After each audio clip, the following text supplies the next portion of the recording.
క్రీస్తుల వారి శిష్యులు ఎలా మరణించారు?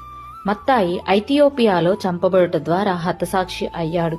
మార్కు అలెగ్జాండ్రియా వీధుల వెంబడి ఈడ్చుకొని పోబడుట ద్వారా మరణించాడు. లూకా గ్రీకు దేశంలో ఒలివ చెట్లకు ఉరితీయబడ్డాడు. యోహాను పొంగుచున్న నూనెలో ముంచబడ్డాడు. అటు తరువాత పద్మాసు దీపమునకు పరవాసి అయ్యాడు. పేతురు రోమా పట్టణంలో తలక్రిందులుగా సిలువ వేయబడ్డాడు. యాకోబు ఒక కొండ శిఖరంపై నుండి క్రిందకు తోయబడి చనిపోయినట్లు కొట్టబడ్డాడు. బర్తలోమై సజీవంగా చర్మము ఒలిపింపబడింది. ఆంద్రేయ సిలువకు కొట్టబడినప్పటికీ చనిపోవునంతగా ప్రకటించాడు. మత్తాయి రాళ్లతో కొట్టబడి తల నరికివేయబడ్డాడు. పౌలు నీలో చక్రవర్తి చేత తల నరికింపవేయబడ్డాడు.